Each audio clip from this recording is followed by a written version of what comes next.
good morning, and welcome to Wake Up with Bunny. I'm so glad you're here. I've got my coffee, I've got my water, I've got you guys, I've got the internet.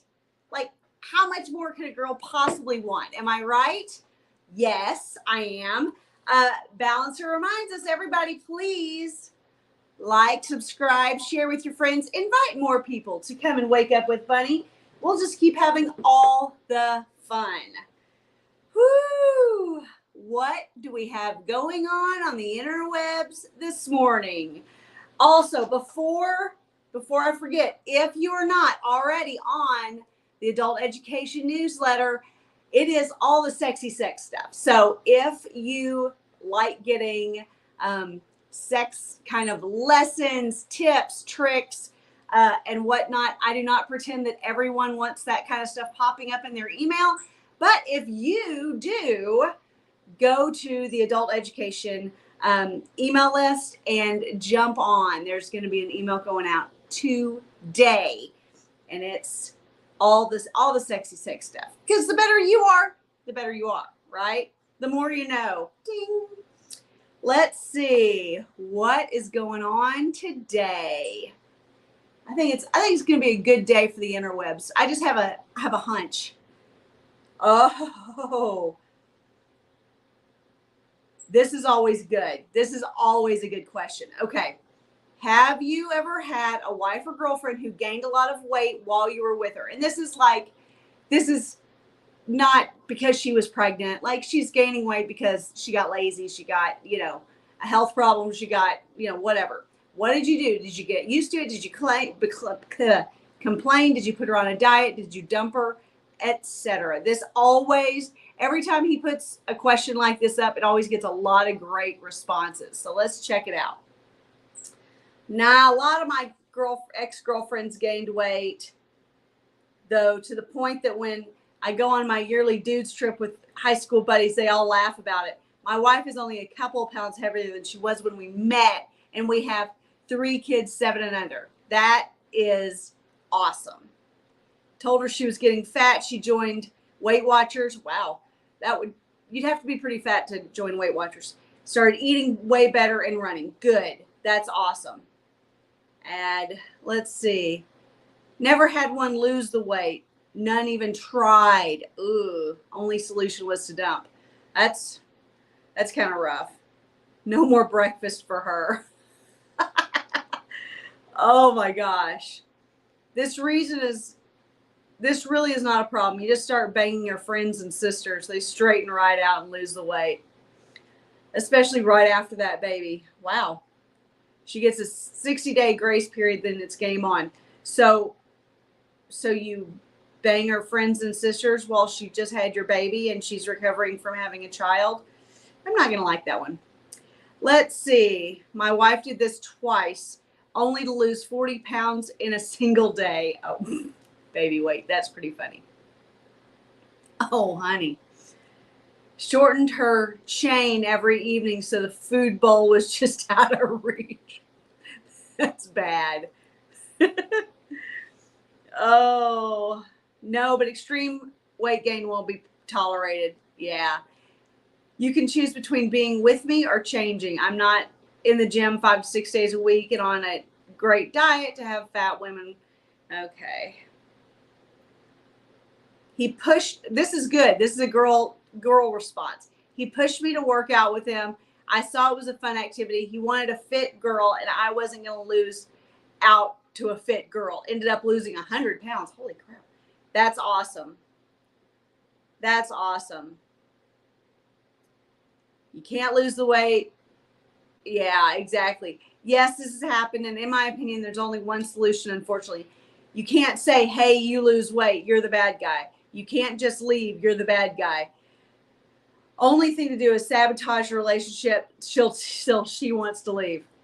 That's pretty fair. Whew. And the problem is when that kind of thing happens, a lot of times it backfires for guys to decide to just start taking their girlfriend or wife to the gym with them because the girls don't like it. They resent it. They avoid it at all costs. If they start teasing them about it or start like saying things about it, the girls get defensive.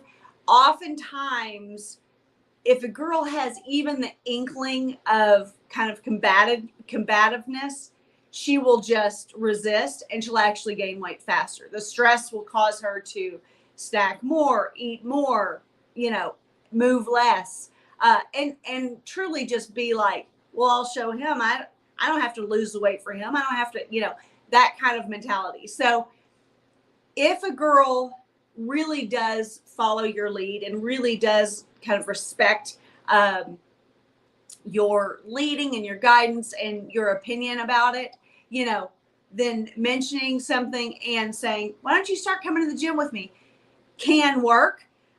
Oftentimes she doesn't want to work out with you, but you can help her find an activity. And by activity, I mean exercise, not like walking around the block every day, not walking the dog, but an exercise program that works for her. That may mean that you hire her a personal trainer. That may mean that you have to put her in a program like the guy who she joined Weight Watchers. Now in Weight Watchers, you actually have to have a pretty significant, you have to actually be overweight, or at least you used to be. So it would have to be a pretty significant amount of weight, but there are ways to kind of maybe like pick out a dress that you really loved seeing her in when she was thinner that she doesn't really fit into anymore, and be like, I'd love it if you wear that dress, or things like that you can kind of spur on, that I really liked you at that size. I really liked you looking that way. She knows she's gained weight. Girls know it's not lost on us. But she needs to know it's important to you, So there are delicate ways to go about it. But the main thing is, number one rule is that she can't be combative in the first place. So that can kind of be hit or miss when you think it's the weekend, but it's only Wednesday. That's pretty funny. Oh, let's see. Oh, this political. No. Oh my. Wow. What's the first move if you see this? Eek. How do you even get away from that? Wow.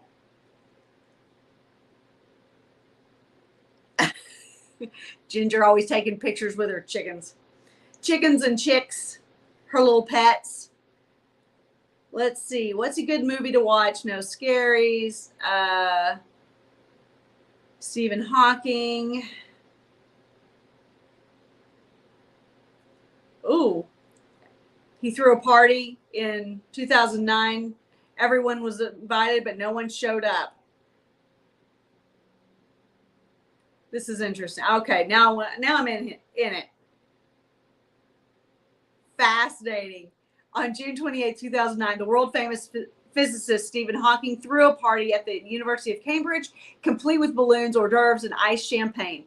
Everyone was invited, but no one showed up. Hawking had expected as much, because he only sent out invitations after his party and then concluded it was, he said, a welcome reception for future time travelers, a tongue-in-cheek experiment to reinforce his 1992 conjecture that travel into the past is effectively impossible. Sounds like a lot of trouble for a little joke. Okay. In your opinion, what's the one lesson every man should teach his son? And I would love it if you guys responded in the chat, in the comments. Things to teach your son: how to build a fire, how to sell, how to play chess, cooking, storytelling. What would you add?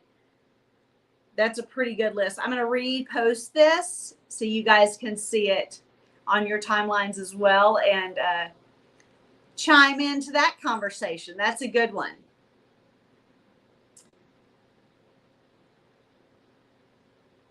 Yeah, those are really good.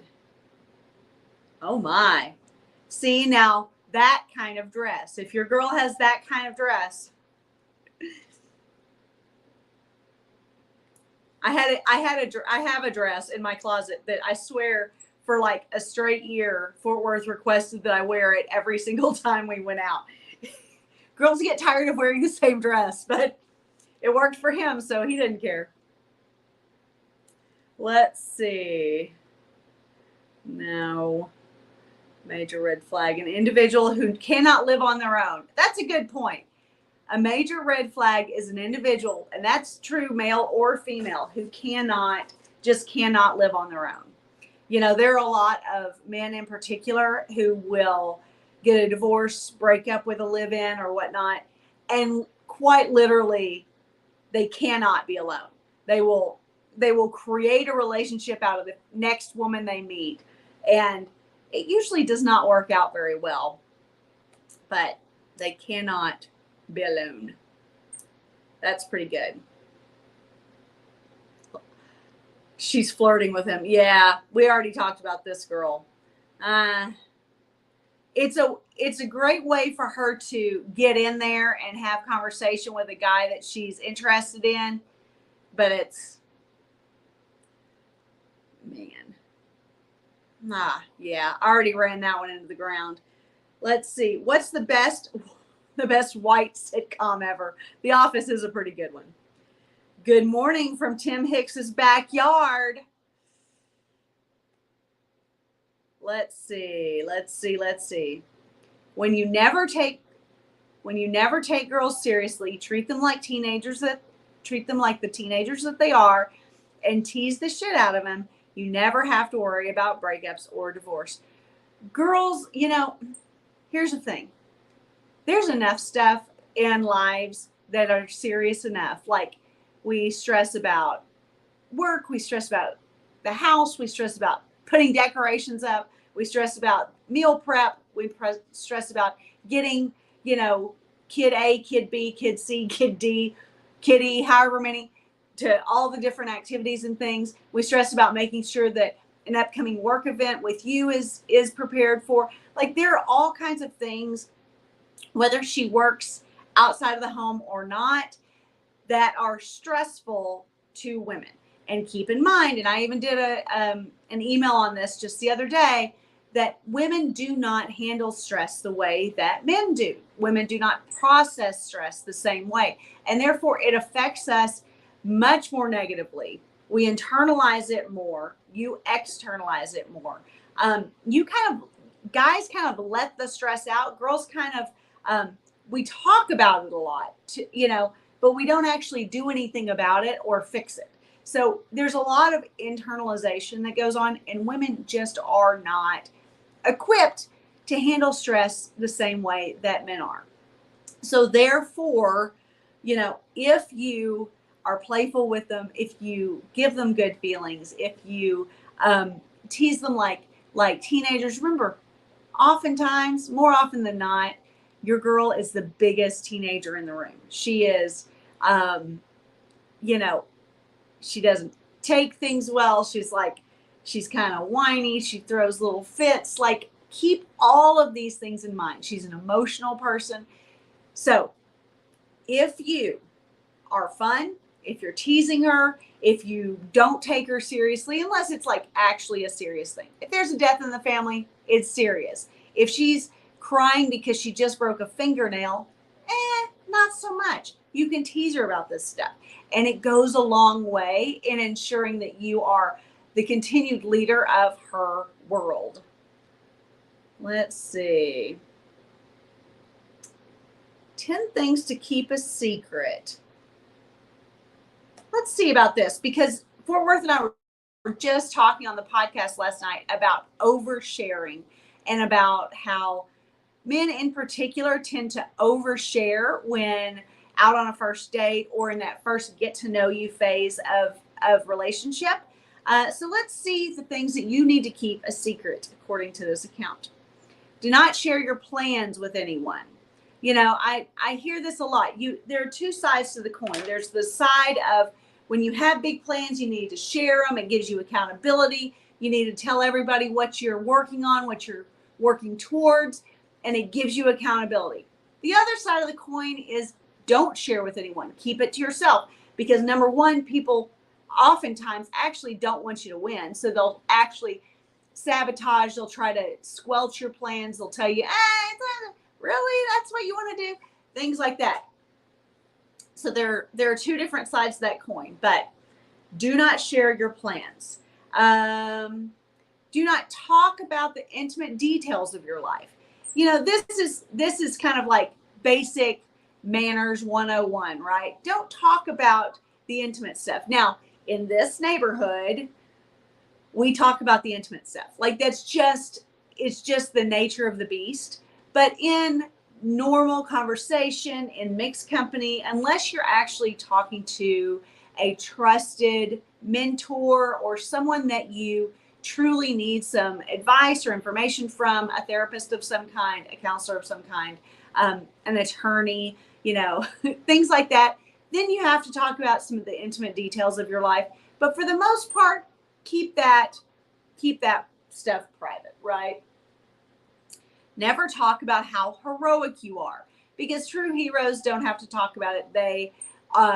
It is known that you do good deeds, and the less you talk about it, the less you come off looking like you're doing it just for the attention. If you truly are doing good things, heroic deeds, shall we say, then people notice, people can tell that about you, people can sense that in you, and that is your reward in a lot of ways. Never declare how enlightened you are. Same thing. People sense wisdom in others. And if you are truly a wise person, then you know that less is more. So if you are declaring how enlightened you are, then oftentimes that indicates that you are not enlightened at all. I have a funny story about kind of this kind of thing from my own parenting. So when my kids, all of my children attend private school up to a point. It's just kind of one of those things that was what we did. And the two oldest I had picked them up from school. They had an assembly, and it was a private school, so it's religiously based, and and there was a Good Samaritan Award. There's a Good Samaritan Award like every 6 weeks or whatever. And each grade passes out this Good Samaritan Award. And my middle child was absolutely mad that they never get the Good Samaritan Award. And I'm like, well, maybe the reason that you don't get the Good Samaritan Award is that you think that you deserve the Good Samaritan Award. They never did get the Good Samaritan Award. They are a really wonderful, sweet, adult human being. But it is funny. I was like, I had to laugh at the irony of this, 7-year-old being genuinely angry and offended that they weren't getting the Good Samaritan Award. Same goes for this conversation right here. Never declare how enlightened you are. Never talk about your family problems. This is a great one. This goes along with intimate details of your life. Family issues are intimate details of your life. So the only people that you need to be talking about that kind of stuff with is truly those who can be real trusted sounding boards, and there's good reason to talk to them. You're talking to a grandparent that you trust, you're talking to your father, you're talking to, again, a therapist or a counselor of some sort, an attorney of some sort. These are the kinds of people that you talk about the intimate details of your life to. But other than that, spreading it around is really not a wise move to make. Do not bring up unpleasant things that you've heard. Don't gossip. This is again, good manners 101. I would say that in anymore, gossip is not just reserved for the little house, wives who get together over cards and talk about one another. I feel like gossip has become almost the newsworthy thing to do. So this is a really great reminder of what not to do and how not to behave. Don't talk about your partner issues. Again, intimate details of your life. Only discuss partner issues with someone that you truly trust that can make a difference and help you see kind of how to treat a certain situation. You know, Fort Worth and I talk about partner issues with a lot of really high value men, really top echelon men whenever we do consulting. This is where these kinds of conversations can happen, preferably with a more neutral party, preferably someone that you truly trust, and someone who can kind of see the big picture because they're not right in the center of it, right? And they're not going to go talking about it to anyone else. Your bank account and balance. Just yesterday, I was congratulating the maintenance guy of our building on his new truck that he bought, and he literally told me how much the vehicle cost, what his payments were, and how much money he has in his bank account. I was like, why are you telling me this information? This is a bizarre thing for you to just randomly share with someone who is barely an acquaintance. But never share this information. People in good graces, people in good, with good manners, do not discuss your bank account. You don't discuss money. You don't discuss how much you earn. You don't discuss how much you pay for things. These are things that are private for you. Your weaknesses. I think this is a really important one that probably should have been higher on the list. Don't discuss your weaknesses. Don't share your weaknesses. Don't use humor that makes fun of your weaknesses. These are all terrible ideas that so many men in particular are really bad about doing. Be so confident. Be irrationally self-confident to where you maybe don't even see weaknesses. If you see them, it's only in your own privacy, and it's because you're doing some deep work so that you can heal those weaknesses. You can get past them. You can fix the problems, right? Don't talk about your talents. Whenever you talk about your weaknesses or your talents, people will hear that, see that, and try and act against it. What's the old phrase that, like, don't talk about your problems because 80% don't care and 20% want you to fail? The same thing goes for your weaknesses. 80% don't care, 20% actually will work to actively use those weaknesses against you in making sure that you lose. Same thing with your talents. 80% don't give a shit. 20% actually will then work against your talents, your natural abilities, in order to see you fail. That's a really good list. I like this Mindful Maven account. If you don't follow them, I recommend you do. That was a solid list. I love it. I love it. I love it. Now I have to get all the way back because I just kept clicking through. We're going to go like this. Whew, that was a good list. How many of those do you do? Like, how good are you about keeping those things a secret? Does this strike anyone as sexual in any way?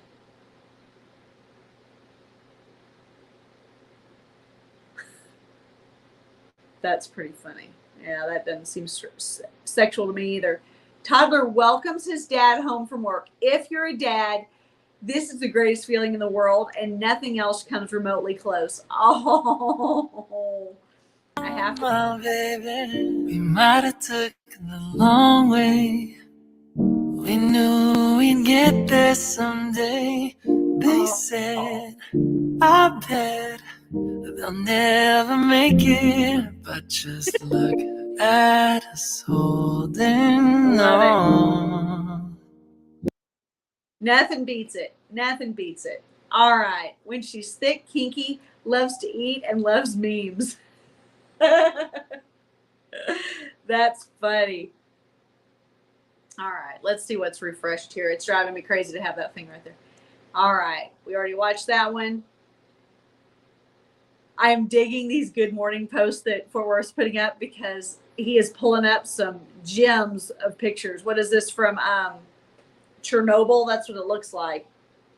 Man.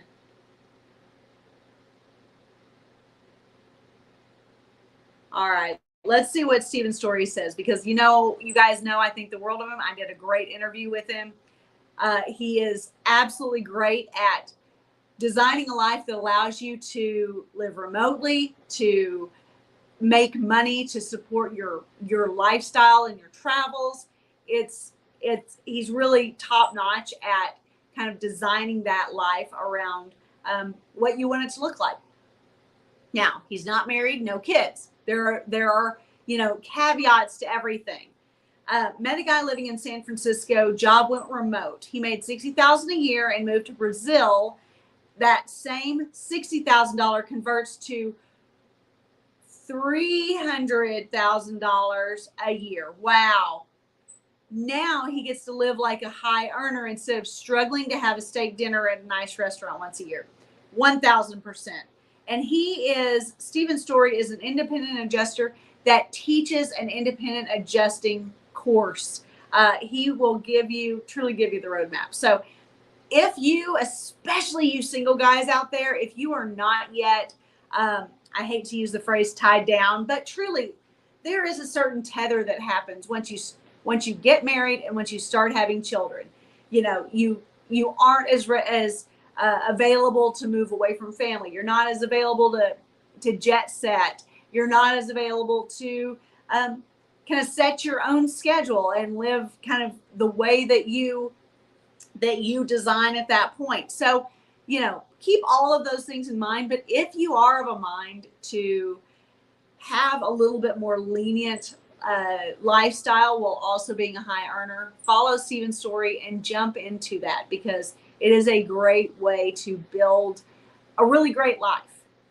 Let's see. Women being honest. Let's see. Red flags don't exist. If he's 6 foot. That's pretty funny.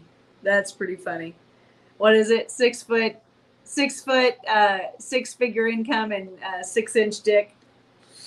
Let's see. This is good.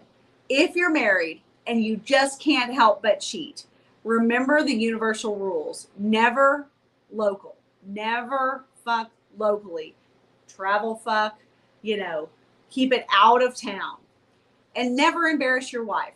There are a lot of, there are echelons of relationships where cheating is kind of an understood part of the game, right? Like high achieving, athletes, musicians, even politicians. I mean, you can't see the news and not realize that.